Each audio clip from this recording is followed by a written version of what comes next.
بسم اللہ الرحمن الرحیم۔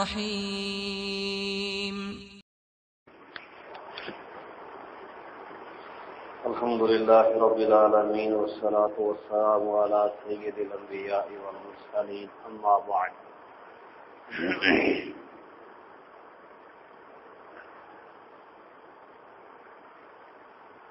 کل کے درس میں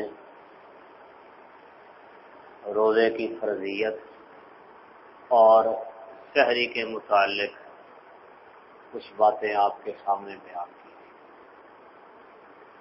آج انشاءاللہ روزے کے چند ایک تقاضے اور افطاری کے متعلق کچھ گزارشات پیش کروں گا۔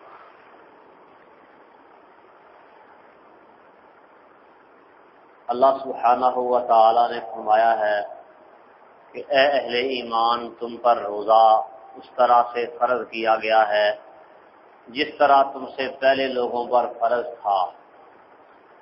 مقصد ہے تمہیں متقی اور پرہیزگار بنانا، یعنی اللہ سبحانہ و تعالی روزہ رکھوا کر تقویٰ پیدا کرنا چاہتا ہے۔ روزہ بھوک ہڑتال کا نام نہیں کہ بندہ سحری سے افطاری تک کچھ نہ کھائے نہ پیے، بس یہی روزہ ہے۔ اس چیز کا نام محض کھانا پینا چھوڑ دینے کا نام روزہ نہیں، بلکہ رسول اللہ صلی اللہ علیہ وسلم فرماتے ہیں من لم یدع قول الزور والعمل به فَلَيْسَ لِلَّهِ حَاجَةً أَن يَدَعَ طَعَامَهُ وَشَرَابَهُ۔ جو آدمی جھوٹ بولنا، جھوٹی بات کرنا، غیبت، چغلی، گالی گلوچ، یہ کام نہیں چھوڑتا، اللہ تعالیٰ کی بغاوت نافرمانی والے کام ترک نہیں کرتا، تو ایسے بندے کے کھانا پینا چھوڑ دینے کی اللہ تعالیٰ کو کوئی حاجت نہیں۔ یعنی صرف کھانا پینا چھوڑ دینا مقصد نہیں ہے، مقصد تقوی حاصل کرنا ہے کہ بندہ روزہ رکھ کے جہاں اللہ سبحانہ و تعالی کا حکم مان کے اس نے پاکیزہ پانی کو، حلال اور طیب چیزوں کو چھوڑ دیا ہے، ایسے ہی اللہ تعالیٰ کا حکم مان کے خبیث کام کرنا بھی چھوڑ دے۔ گرمیوں کا موسم ہے، روزہ یہ جوں جوں دھوپ چڑھتی ہے، دن گزرتا جاتا ہے، اپنا آپ دکھاتا ہے، پیاس کی شدت بڑھتی چلی جاتی ہے، لیکن اس کے باوجود ایک آدمی ہے پیاس کے ساتھ ستایا ہوا، حلق اس کا خشک ہو رہا ہے، روزہ رکھا ہوا ہے۔ اب وہ کیا کرتا ہے کہ غسل خانے میں جا کے اندر سے کنڈی لگا کے سر پہ پانی ڈالتا ہے، جسم کو گیلا کرتا ہے، بس اوقات آدھا گھنٹہ وہ پانی کے نیچے سر دے کے کھڑا رہتا ہے۔ کیوں؟ گرمی ہے، روزہ رکھا ہوا ہے، پانی پینے کی اجازت نہیں ہے، تو چلو کچھ تھوڑا سا سکون آ جائے۔ اب اس کو دیکھنے والا کوئی نہیں ہے، اکیلا ہے، تنہا ہے۔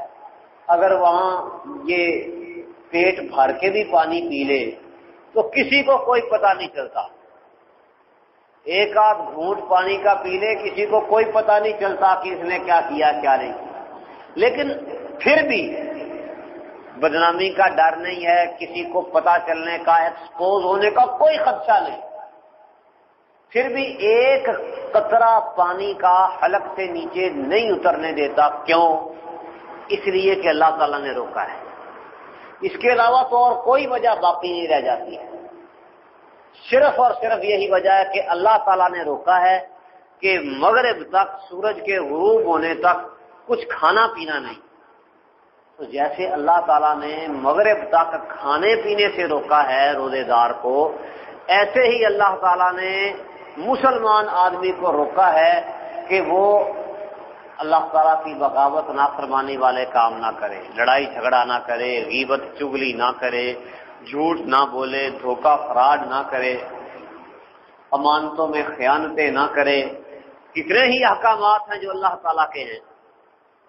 اللہ تعالیٰ کا حکم مان کے پاکیزہ پانی صاف ستھرا شفاف وہ چھوڑ دیتا ہے، لیکن اسی رب اور مالک کا حکم مان کے اگر یہ آدمی خبیث کاموں کو، بری باتوں کو نہیں چھوڑتا تو یہ میں سمجھتا ہوں کہ اس سے بڑا دنیا میں بیوقوف اور کوئی نہیں،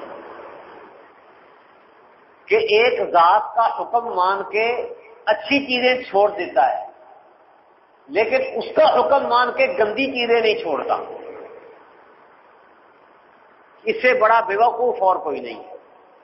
عقل کا تقاضا کیا ہے کہ جس کا حکم مان کے اچھے کام کو چھوڑ دیا ہے اس کا حکم مان کے گندے کاموں سے تو اس سے زیادہ دور رہنا چاہیے۔ رسول اللہ صلی اللہ علیہ وسلم فرماتے ہیں کسی بندے نے روزہ رکھا ہوا ہو اور کوئی دوسرا آدمی آئے اس سے لڑائی کرنے لگے یا اس کو گالی گلوچ دے تو روزہ دار کو چاہیے کہ وہ آگے سے اس کو کچھ جواب نہ دے، فَلْيَقُلْ إِنِّي صَائِمٌ، وہ یہ کہے بھائی میں نے روزہ رکھا ہوا ہے، تو نے جو بکواسات کرنی ہے کرتا چلا جا، گالیاں جتنی تجھے یاد ہیں ساری دے دے، میں نے کچھ نہیں کہنا، انی صائم، میں روزے دار ہوں۔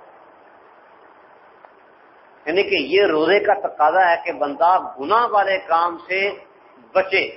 اللہ تعالیٰ نے قرآن مجید میں کہا ہے لا يحب اللہ الجہر بالسوء من القول الا من ظلم، جو آدمی مظلوم ہے جس پر ظلم کیا گیا ہے وہ اپنی زبان سے اگر کوئی برا کلمہ نکالتا ہے تو اس کے اوپر اتنا زیادہ گناہ کوئی نہیں، اس کے لیے جواز ہے، لیکن روزہ دار آدمی پھر بھی یہ کام نہ کرے، لڑائی جھگڑا حق پر ہوتے ہوئے بھی چھوڑ دے۔ یعنی روزے کا یہ تقاضا ہے، اور اگر کوئی آدمی اس کو پورا نہیں کرتا تو نبی کریم صلی اللہ علیہ وسلم فرماتے ہیں اللہ تعالیٰ کو اس کے روزے کی کوئی حاجت، کوئی ضرورت نہیں ہے۔ اور ایک مقام پر نبی علیہ الصلوۃ والسلام فرماتے ہیں کہ کتنے ہی دنوں کا روزہ رکھنے والے ایسے ہیں جن کو بھوک اور پیاس کے علاوہ کچھ نہیں ملتا، کتنے ہی راتوں کا قیام کرنے والے ایسے ہیں، تراویح تہجد پڑھنے والے ایسے ہیں جن کو راتوں کے قیام کے نتیجے میں شب بیداری اور راتوں کو جاگنے کے سوا کچھ حاصل نہیں ہوتا، اجر و ثواب سے محروم ہو جاتے ہیں۔ کیوں؟ اس کے تقاضے پورے نہیں کرتے۔ اور اگر کوئی بندہ اس کے تقاضے پورے کر لے تو رسول اللہ صلی اللہ علیہ وسلم فرماتے ہیں من صام رمضان ایمانا واحتسابا غفر له ما تقدم من ذنبه، جو آدمی رمضان کا روزہ رکھتا ہے ایمان کی حالت میں، مومن بندہ ہو روزہ رکھنے والا، اور اپنا احتساب کرے، محاسبہ کرے، جو اسے گناہ سرزد ہوتے رہے ہیں ان سے توبہ طائب ہو، اللہ تعالیٰ سے نیکی اور ثواب کی امید رکھے، ایسے بندے کے پچھلے سارے گناہ معاف ہو جاتے ہیں۔ ایسے ہی وہ بندہ جو راتوں کا قیام کرتا ہے، قیام اللیل، تراویح تہجد کا اہتمام کرتا ہے رمضان کی راتوں میں، تو اس کے بھی پچھلے سارے گناہ معاف ہو جاتے ہیں۔ تو روزے کے اگر بندہ تقاضے پورے کرے تو اجر و ثواب بھی بڑا ہے، اور اگر اس کے تقاضے پورے نہیں کرتا تو پھر صرف یہ بھوک ہڑتال ہے اور کچھ نہیں۔ دوسری بات افطاری سے متعلق، اللہ سبحانہ و تعالی نے فرمایا ہے ثم اتموا الصیام الی اللیل، پھر رات تک روزہ پورا کرو، یعنی جو ہی رات شروع ہو روزہ ختم۔ نبی کریم صلی اللہ علیہ وسلم فرماتے ہیں اذا اقبل اللیل من ہاہنا وادبر النہار الی ہاہنا وغربت الشمس فقد افطر الصائم، جب ادھر سے رات آ جائے، ادھر کو دن چلا جائے، سورج غروب ہو جائے تو روزے دار کی افطاری کا وقت ہو گیا، یعنی سورج کے غروب ہوتے ہی فوراً افطاری کا ٹائم ہو جاتا ہے۔ آج کل آپ دیکھتے ہیں کہ سورج غروب ہوتا ہے مثلاً 7:20 پہ، لیکن لوگ اس کے باوجود کہ ان کو پتہ ہے 7:20 پہ سورج غروب ہوتا ہے وہ افطاری لیٹ کرتے ہیں، کہتے ہیں 20 منٹ پہ سورج غروب ہوا لہذا 22 منٹ پہ افطاری، 2 منٹ اور انتظار کر لو تاکہ اچھی طرح غروب ہو جائے۔ یہ طریقہ کار اللہ تعالیٰ کے حکم کے بھی خلاف ہے، نبی کریم صلی اللہ علیہ وسلم کے حکم کے بھی خلاف ہے، یعنی اللہ اور اس کے رسول صلی اللہ علیہ وسلم کی دونوں کی حکم عدولی ہے۔ نبی کریم صلی اللہ علیہ وسلم فرماتے ہیں لوگ اس وقت تک خیر پر رہیں گے، بھلائی پر رہیں گے جب تک وہ افطاری کرنے میں جلدی کرتے رہیں، یعنی فوراً سورج کے غروب ہوتے ہی افطار کر دیں تو یہ اس میں بڑی خیر ہے، بڑی بہتری ہے۔ اور اگر کوئی آدمی روزہ افطار کر دے وقت سے پہلے، ایک تو ہے غلطی کے ساتھ تو بندہ دوپہر کے ٹائم بھی کھا پی لے، اللہ تعالیٰ نے معاف کیا ہے، رفع عن امتی الخطأ والنسیان، نبی کریم صلی اللہ علیہ وسلم فرماتے ہیں اللہ نے میری امت کی بھول چوک معاف کر دی ہے۔ اللہ تعالیٰ نے اس کو کھلایا اور اس کو پلایا ہے، یہ موج کرے، روزہ اس کا قائم ہے۔ لیکن اگر کوئی جان بوجھ کے کھا لیتا ہے روزہ اس کا ٹوٹ جاتا ہے۔ افطاری جان بوجھ کے وقت ہونے سے پہلے اگر کوئی کرتا ہے تو اس کا روزہ بھی ٹوٹ گیا، روزہ ضائع ہو گیا۔ بلکہ رسول اللہ صلی اللہ علیہ وسلم فرماتے ہیں میں نے کچھ لوگوں کو دیکھا وہ اپنے ارکوبوں کے بال الٹے لٹکے ہوئے تھے۔ ارکوب اس پٹھے کو کہتے ہیں، یہ ایڑی اور پنڈلی کے درمیان جو ہوتا ہے، عام طور پہ کساب بکرے کی کھال اتارنے کے لیے اسی پٹھے کے بال بکرے کو الٹا لٹکاتے ہیں، اس کو کہتے ہیں ارکوبہ، یعنی اس پٹھے کے بال کچھ لوگ الٹے لٹکے ہوئے ان کو عذاب دیا جا رہا ہے۔ پوچھا گیا یہ کون ہے؟ بتایا گیا کہ یہ وہ لوگ ہیں جو وقت سے پہلے افطاری کرتے ہیں۔ تو وقت سے پہلے افطاری کرنا بھی ٹھیک نہیں اور دیر کر کے افطاری کرنا وہ بھی ٹھیک نہیں، جو ہی ٹائم ہو فوراً روزہ افطار کر دیا جائے۔ افطار کرنے کا طریقہ نبی کریم صلی اللہ علیہ وسلم کا یہ تھا کہ آپ یفطر علی رطبات، تر کھجوروں کے ساتھ روزہ افطار کرتے تھے۔ اگر تر کھجوریں دستیاب نہ ہوتی فعلی ثمرات، تو پھر خشک کھجوریں کھا کے روزہ افطار کرتے، اور اگر وہ بھی نہ ملتی حصوات من ماء، پھر پانی کے چند گھونٹ بھر لیتے۔ یہ نبی کریم صلی اللہ علیہ وسلم کی افطاری تھی۔ بسم اللہ پڑھ کے روزہ افطار کرتے اور افطاری کرنے کے بعد یہ دعا پڑھتے ذهب الظمأ وابتلت العروق وثبت الاجر انشاءاللہ، پیاس چلی گئی، رگیں تر ہو گئی اور اجر انشاءاللہ اللہ تعالیٰ کے ہاں پکا ہو گیا۔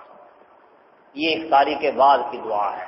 عام طور پہ کچھ لوگ پڑھتے ہیں اللہم انی لک صمت وعلی رزقک افطرت، اور کچھ لوگ ایک دعا پڑھتے ہیں اللہم انی لک صمت وبک آمنت وعلیک توکلت وعلی رزقک افطرت۔ یہ دعائیں نبی کریم صلی اللہ علیہ وسلم سے ثابت نہیں۔ روزے کی افطاری کی دعا کیا ہے؟ بسم اللہ پڑھ کے روزہ افطار کر دیں اور پھر افطاری کے بعد یہ دعا پڑھ دیں ذهب الظمأ وابتلت العروق وثبت الاجر انشاءاللہ۔ اللہ سبحانہ و تعالیٰ سے دعا ہے کہ اللہ تعالیٰ سمجھنے اور عمل کرنے کی توفیق دے۔ وما علی الا البلاغ۔